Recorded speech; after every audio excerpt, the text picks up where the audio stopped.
នៅតាមផ្លូវនៅពេលដែលពួកគេបានត្រឡប់ទៅផ្ទះវិញពួកគេបានឮសំឡេងសេះកំពុងតែផ្លាយជើងណែសម្លាញ់តែឯងឃើញនោះទេមាននរណាម្នាក់កំពុងតែជិះសេះឆ្ពោះមកកាត់ព្រៃចិត្តយើងហើយតើវាអាចជាអ្នកណានៅក្នុងភូមិទាំងមូលត្រូវបានសម្រាកលងលក់អស់ទៅហើយតើមានអ្នកណាកំពុងជិះសេះឆ្ពោះមករកយើងដូចបញ្ញាបញ្ញាយ៉ាងនេះយើងត្រូវតែដឹងថាវាជាអ្នកណាមែនហើយតោះយើងចាប់ផ្ដើមទៅដូចនឹងដនបានចាប់ផ្ដើមតាមដានបរិសុទ្ធជិះសេះនោះ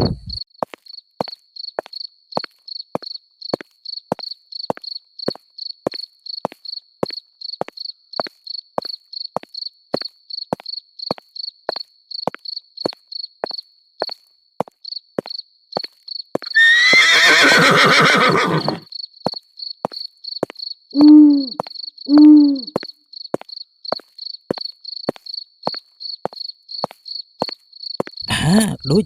នេះគឺជាមន្ត្រីរាជវាំងតើគាត់កំពុងធ្វើអ្វីនៅព្រៃម្ដុំនេះយើងមិនដឹងទេវើយបើសិនបើមានមន្ត្រីនៅម៉ោងស្មើនេះច្បាស់ជាមានអ្វីនៅក្នុងនោះហើយយើងគួរតែតាមដានគាត់ហើយចាំលួចមើល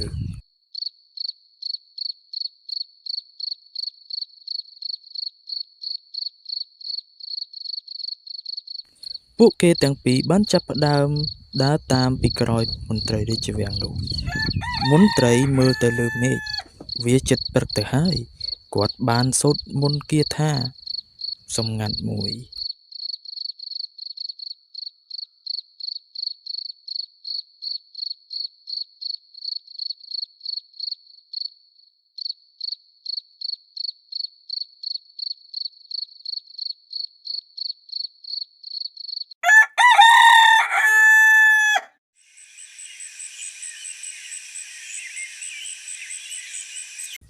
អ្នកម៉ូអ្នកម៉េះនៅពេលដែលគាត់បានសូត្រមន្តគាថារួចមានសត្វសេកមួយក្បាលបានហោះនៅចំពីមុខគាត់ហើយវាបានប្រែក្លាយទៅជាដំបងវេទមន្តមួយ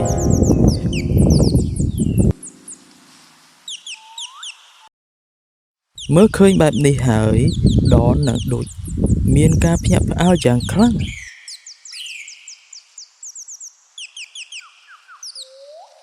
ហាតើវាអាចទៅរួចទេ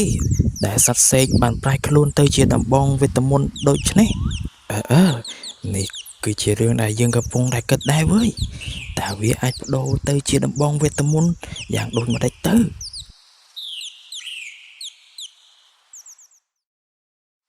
មន្ត្រីរាជវាំងនោះបានកាន់យកដំបងវេទមន្តក្នុងដៃរបស់គាត់ហើយបានប្រែក្លាយទៅជារូងភ្នំមួយភ្លាមនោះរូងនោះបានបើកទ្វារឲ្យគាត់មន្ត្រីរាជវាំងនោះចូលទៅក្នុងរូងនោះដោយមិនដឹងថាមានអ្នកទាំងពីរកំពុងលបលួចចាំមើលគាត់តែទ្វាររូងភ្នំនោះបើកដោយដំបងវេទមន្តយ៉ាងម៉េចនោះក៏ជាដំបងវេទមន្តតែយើងគួរតែចូលទៅខាងក្នុងដែរឬទេបើសិនបើយើងចូលទៅខាងក្នុងយើងអាចត្រូវបានគេចាប់បានប៉ុន្តែបើសិនជាយើងនៅទីនេះយើងនឹងលើបចាំមើលគាត់វិញល្អប្រសើរជាងប៉ុន្តែបើសិនបើយើងចូលទៅខាងក្នុងយើងនឹងឃើញការពិតថាជាអ្វីនឹងអ្វីត្រូវហើយដូច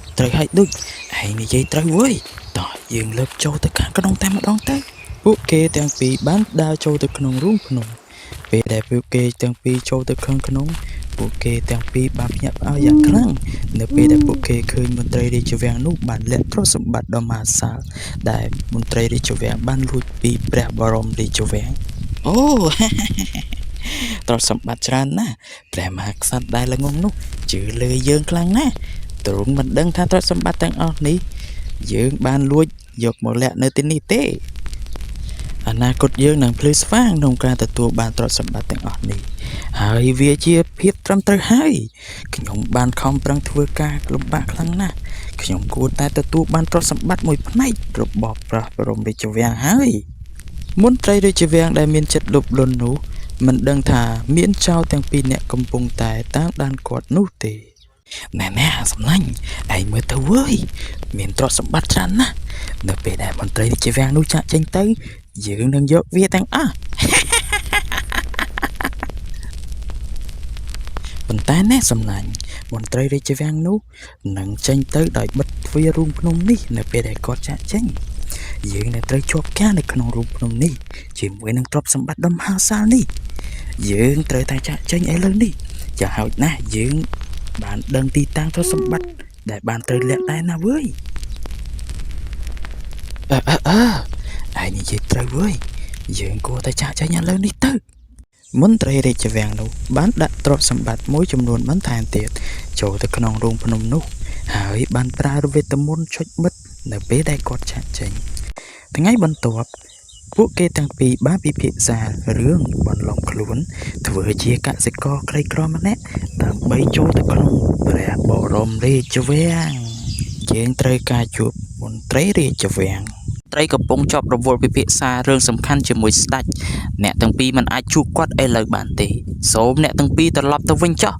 ពួកយើងពិតជាត្រូវការជួបលោកមន្ត្រីពិតមែនពួកយើងមានបញ្ហាធំនៅក្នុងភូមិប្រឈមនឹងគ្រោះមហន្តរាយហើយពួកយើងមិនដឹងត្រូវធ្វើយ៉ាងម៉េចទេអ្នកយាមវាំងបានឃើញទុកព្រួយរបស់ពួកគេទាំងពីរហើយក៏ងក់ក្បាលហោះណែច្រូចឯងជាអ្នកចូលទៅវើយអញជិលណាស់វើយហីហែងហ្នឹងឯងចូលទៅអញមួយថ្ងៃអញធ្វើការហត់ចឹងងាប់ហើយវើយអានេះវើយបើតាអញមួយថ្ងៃហត់ជុំយ៉ាហត់អីការងារយើងថាប៉ុណ្ណឹងតែកុំខ្ជិលអីវើយមួយថ្ងៃប្រើតាអញវើយហែងនេះនៅតែពីរនាក់សោះអត់ចេះជួយធ្វើការគ្នាណែឯងទៅចាស់អញនិយាយចាំនៅទីវិញវើយអញខ្ជិលដែរអាដូចអ្នកយាមវាំងនេះក៏ខ្ជិលមកខ្លាំងម្ល៉េះអញតែឃើញតតែសោះតែម្ដងហើយកុំមាត់វិញបញ្ញត្តិថាពីរអ្នកនឹងខឹងអត់ទៅហៅលោកមន្ត្រីមកឲ្យជួបយើងឥឡូវនេះសូមអ្នកទាំងពីរនៅចាំទីនេះហើយខ្ញុំនឹងជូនដំណឹងនេះទៅកាន់គាត់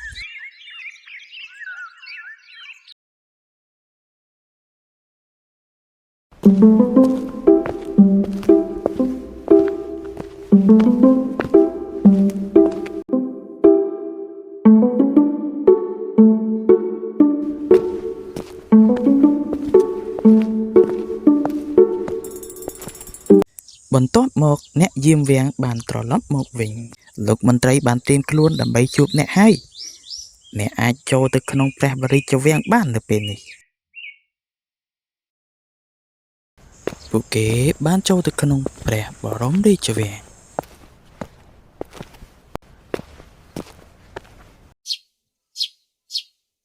ព្រះអង្គទូលបង្គំមានរឿងត្រូវពិភាក្សាជាមួយលោកមន្ត្រីនៅកន្លែងដែលស្ងប់ស្ងាត់បំផុតតែហេតុអ្វីអ្នកទាំងពីរត្រូវការកន្លែងស្ងប់ស្ងាត់ដើម្បីពិភាក្សាជាមួយលោកមន្ត្រីនៅទីនេះហើយនៅមុខមនុស្សគ្រប់គ្នាសូមអ្នកទាំងពីរនិយាយមកព្រះអង្គនេះគឺជារឿងដែលយើងអាចពិភាក្សាជាមួយលោកមន្ត្រីតែម្នាក់ប៉ុណ្ណោះព្រះអង្គបានយល់ព្រមឲ្យលោកមន្ត្រីចេញទៅក្រៅជាមួយពួកគេទាំងពីរ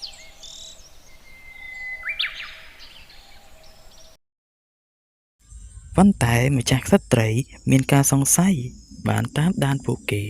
ហើយបានលាក់ខ្លួននៅកន្លែងជិតនោះដើម្បីលបស្ដាប់អ្នកទាំងបី